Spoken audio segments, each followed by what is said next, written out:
Um, And welcome to another episode of Your Next Favorite Movie. I'm your host, Josh G. And today I am with Hayley. Welcome to the show. Hi, thank you for having me. Oh, absolutely. So obviously we met through film Twitter, basically. Yeah. And I know you don't have it up and running yet, but I know you had mentioned wanting to possibly later in the year start a YouTube channel. That is the plan. Yeah, definitely. I'd like to do kind of more like film reviews, lists, stuff like that. It's all the things that I really like doing. And as of right And now, you're talking. just writing those on Twitter, or are you going to put those to a website? At the moment, I'm just putting them on Twitter. I haven't even thought about a website or anything else. I haven't really kind of thought that far. Things have just kind of been happening over the last couple of months that I hadn't expected to happen, really. Okay. All right. Well, maybe one day you'll do one on this movie we're going to talk about tonight, because this was one that I'd always heard of, and I'm not going to lie, it was not one that I really ever wanted to see. Because of how it looked, I was like, I can skip that. But we're going back, 21 years now, 2001, and we're going to talk about Evolution. All right. So when did you first see this?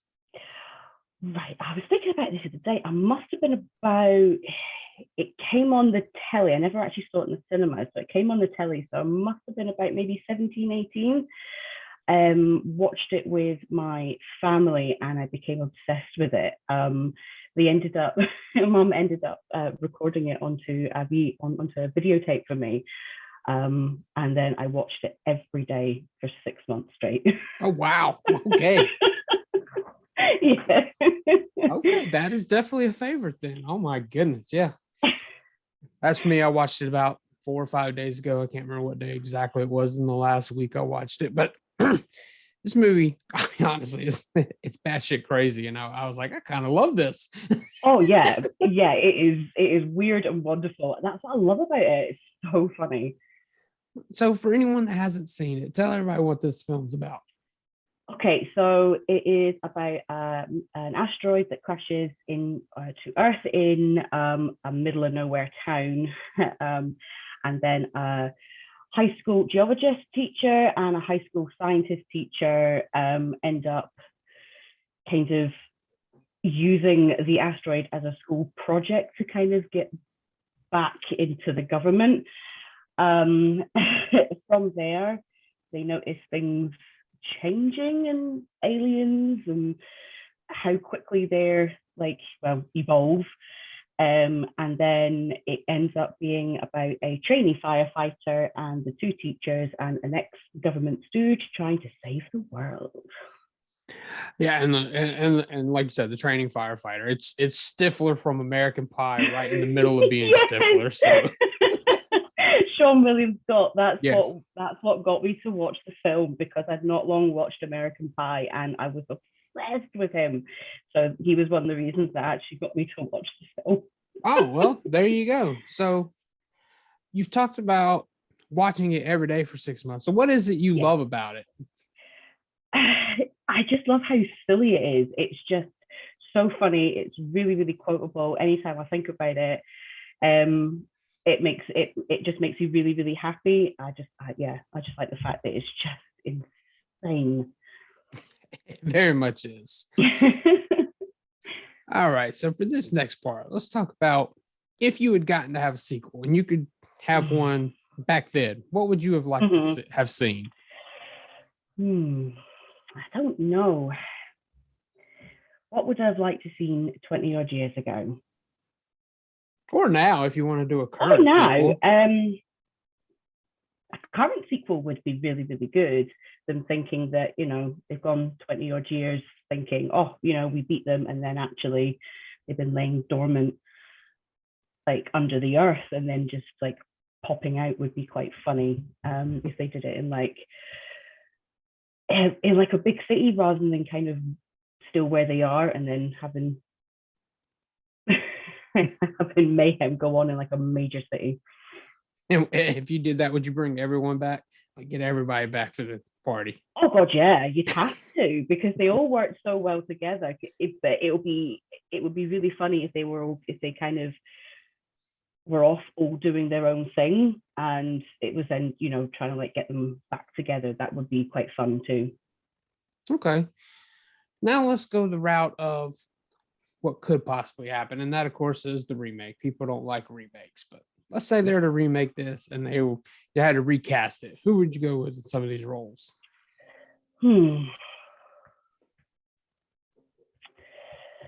That is a tough question.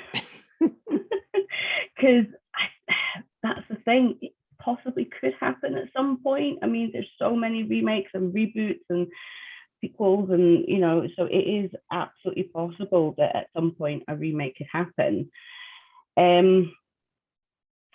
If I was going to recast Ira Kane, which is played by David Duchovny, although I loved him in the role, I could see Paul Rudd doing it. Okay. I mean, he's funny, he's charming, but he's still kind of got like the geek factor sort of thing, because obviously with it being that sort of thing, and everyone loves Paul Rudd. Agreed. Yeah, I do love him. Yeah, I think he would be really, really good as Ira Kane. And then for Harry Block, when I read the question, the first name that came to mind was Samuel L. Jackson. That was it. That was the first name that came to mind. I love him in anything he does, and if he were to do that, I'd be on board straight away. I can't argue that. I'd like to see it. Yes, definitely. Yeah. I don't know if then you've got like obviously Julianne Moore's character as well as the love interest. I'm not sure who I'd want that to be. And I don't know if you could change Seann William Scott. It's such an iconic character that if you changed it, it just wouldn't be the same. But obviously, if we had to, I don't know. Oh, it's a really hard one. Sorry. Oh, you're fine. That's why I like on this side of the table. I don't have to come up with it. It's all nice and easy for you then. I'd have to keep Seann William Scott. You can't change him. It just wouldn't be the same. And for Julianne Moore's character, I'm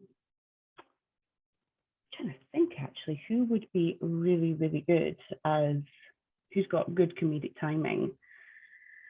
Melissa McCarthy could do it. She's got really good comedic timing. She's really, really funny, and her and Paul Rudd together, I think, could actually pull it off. Yeah, that's probably true. Yeah. Yeah, I was surprised that Julianne Moore, I didn't know that it was going to be a comedic character like that. And a lot of physical comedy at that. So yeah, I know. Yes, she's really good. So when I saw her then in Kingsman 2, I was like, I know that she can do this obviously after seeing this, and she was really good in that too. So there you go. All right. So what I want you to do that final pitch on why, if someone like someone like me, I took the plunge because I always watch the movie that we're going to talk about. Sell it to someone who never wanted to take that plunge. Maybe they just thought it looked like a bad, cheesy movie, and not in a good way, because that's what I thought. But it turned out to be great. I actually loved it. So I'm glad that you pushed me down that path. But now you got to sell it to other people. Okay, so the first thing I would say is it's done by Ivan Reitman. So if you love Ghostbusters, straight away, that's it. It is as wacky and as silly and as funny as a Ghostbusters film, but obviously with aliens. And hearing Seann William Scott try to serenade a dragon is probably one of the best things in history. I think that does sell it right there. that actually, that probably does sell it alone right there.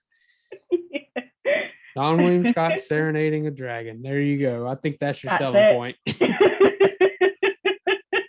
It should have been on the poster. There you go. I think that works. All right. So that's pretty much it. So why don't you tell everyone so that they can come read your reviews, at least while you're putting them out now, where they can find you. Okay, so I am on Twitter. I do my film reviews on Twitter. You can come follow me there. I am on Facebook and Instagram, but I tend to do most things on Twitter. And yeah, come, and hopefully in the next few months I'll have a YouTube channel. You guys can come and check me out on there too. Right, well, give that Twitter handle. I know that you said on Twitter. Twitter. Sorry. It's at Hayley 211-655-576.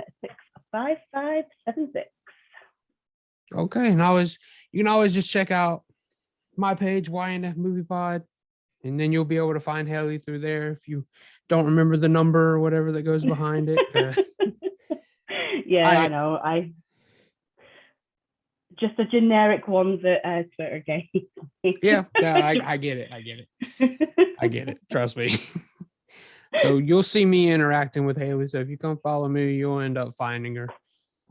I'm always looking about. There you go.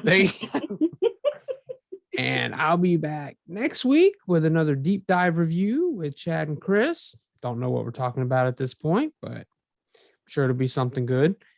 Until then, you guys take care, and I'll talk to you next time.